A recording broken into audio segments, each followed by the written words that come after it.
The illusion of freedom.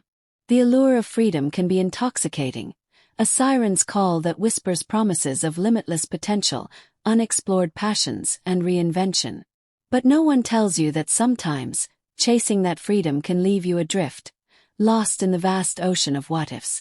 My name is Clara, and this is the story of how I let go of the one person who was my harbor, all in pursuit of something I thought I needed. It began on a peaceful Sunday morning, wrapped in the soft hush of dawn.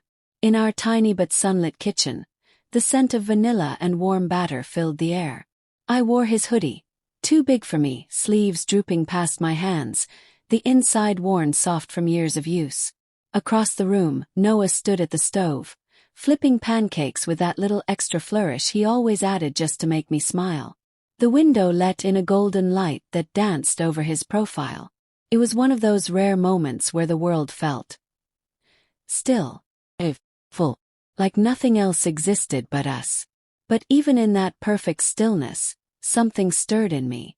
A quiet restlessness, like a wind picking up before a storm. I was 27, and we'd been together for 4 years.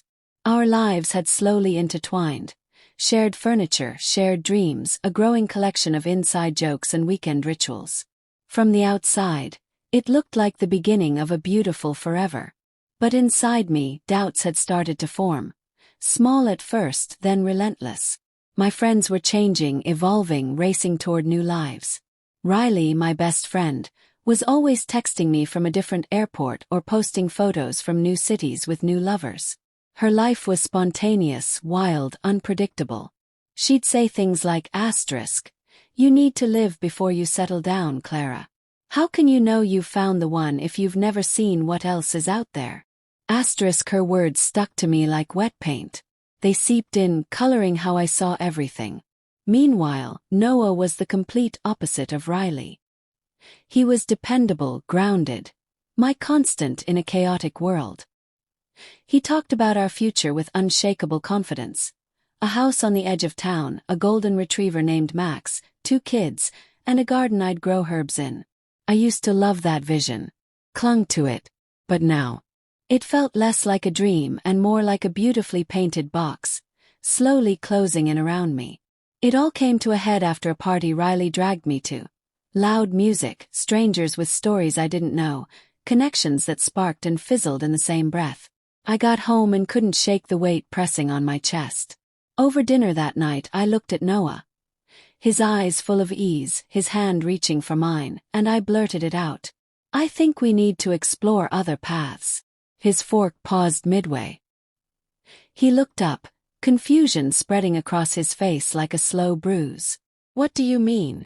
"I mean, I don't know who I am outside of this, of us. I need space. I need to figure out if this is really what I want." I'd rehearsed that line so many times in my head.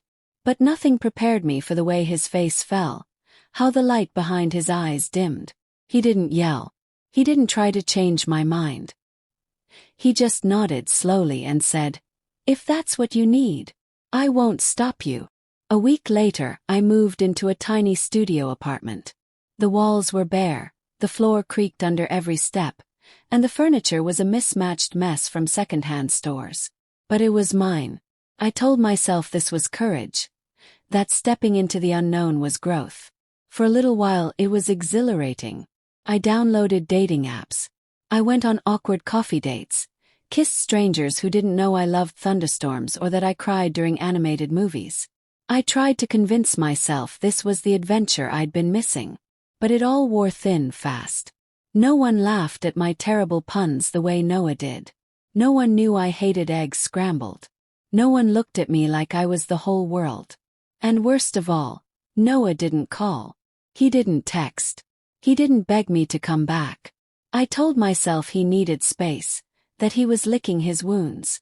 But when I gave in and checked his social media, there she was. Lena. Chestnut hair.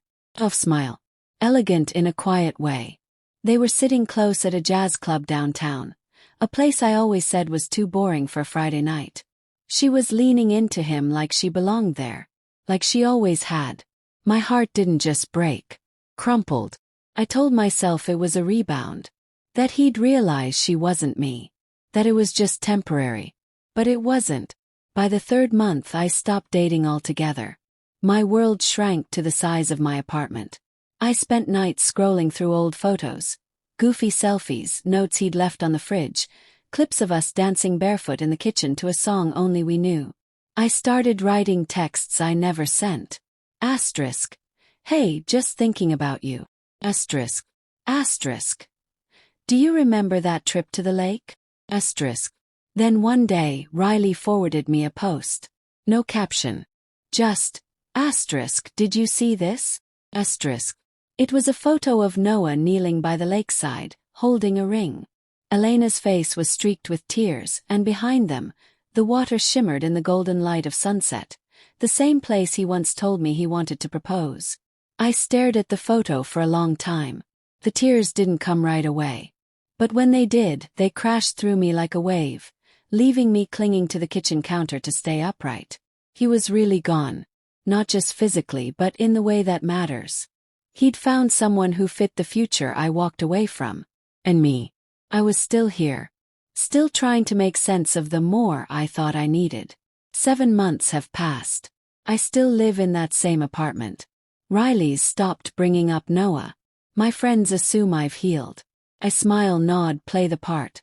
But every time I pass the bakery where we shared sleepy Sunday mornings, every time that old song plays on the radio, it all comes back. Noah is building the life we once imagined. And I'm left chasing shadows, searching for something that may never exist.